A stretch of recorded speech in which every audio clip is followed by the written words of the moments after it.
In this video, we shall learn about the development of monsoons in India.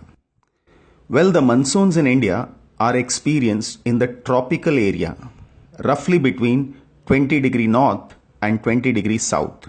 To understand the mechanism of monsoons, the following facts are important. Heating and cooling of land and water.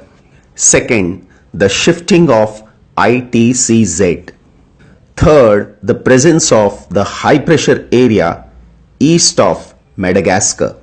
Then, intense heating of the Tibetan plateau, the westerly and the easterly jet streams, and the development of El Nino and ENSO.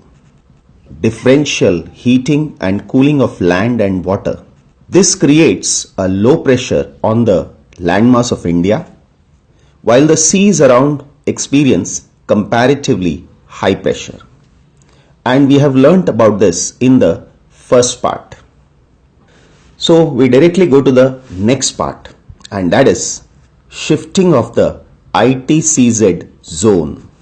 If I take up the globe has important pressure belts, and they are: first one, equatorial low pressure belt, then subtropical high pressure belt, and subpolar low pressure belt. Now this region is known as the tropical region. Since equator is a low pressure belt, winds from subtropical high pressure belts move towards equator. Now these winds are known as trade winds, and these winds are also known as easterlies. Now these winds converge at the equator, and this region is known as ITCZ zone, that is Intertropical Convergence Zone. Since the convergence of the easterlies, that is the northern easterlies and the southern easterlies, happen in this region, it is known as Intertropical Convergence Zone. Now the ITCZ zone keeps shifting towards the northern and the southern hemisphere. This happens because of the apparent movement of the sun. We all know that the earth rotates and revolves around the sun. On 21st of March, the vertical rays of the sun falls on the equator. But as it is shifting to, say, a second position, 21st of June, the vertical rays of the sun falls on the Tropic of Cancer. When it comes to 23rd September, the vertical rays of the sun falls again on the equator. Here we understand that the apparent movement of the sun is in the north, because the northern hemisphere is tilted towards the sun. But from 23rd September onwards, the southern hemisphere faces the sun. So the apparent movement of the sun is towards the south.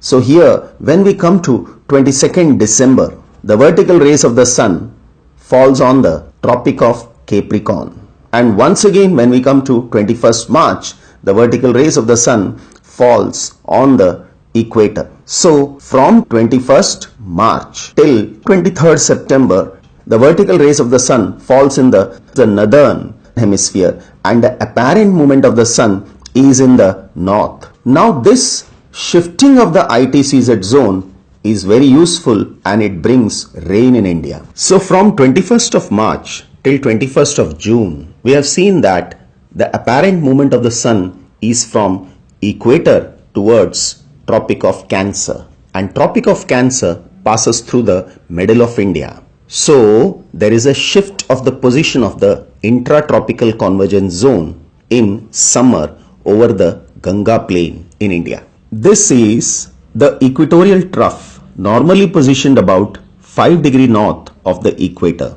Now it is known as the monsoon trough during the monsoon season. When I use the word trough, it is an elongated region of relatively low atmospheric pressure, and here it is referred to the ITCZ zone. Now we all know that when it is summer in the northern hemisphere, it is winter in the southern hemisphere. So temperature is low and the pressure is high.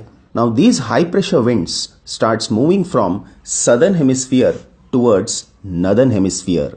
Generally, they cannot move. The reason is the ITCZ zone is along the equator. So the winds will converge. But because of the shifting of the ITCZ zone over India, the winds move from southern hemisphere towards northern hemisphere, and they are responsible for bringing rain in India. The southwest monsoon winds which blow over India originate from the southern hemisphere. In the southern hemisphere, these winds blow as southeast monsoon winds, and the source of these winds are the presence of high pressure area east of Madagascar. Now in the southern hemisphere, off the coast of Madagascar, there arises a zone of high pressure, which is referred to as Mascarenhas High. This high pressure region is located between 35 degrees south till 25 degrees south and 40 degrees east till 90 degrees east near the Mascarene Islands in the southern Indian Ocean. Around this Mascarenhas High, an anticyclonic air circulation becomes predominant. Normally, this high pressure region starts forming by mid-April, and its strength is an important factor which determines the intensity of monsoon in India. When I say anticyclone, it refers to development of a high pressure area. Winds from Mascarene High head in a northwesterly direction towards the east coast of Africa. Here, the topography of Somalia deflects the wind towards the east. The winds now start moving from southwest to northeast. So, initially the winds were blowing from southeast to northwest in the southern hemisphere. Now the wind starts blowing from southwest to northeast in the northern hemisphere.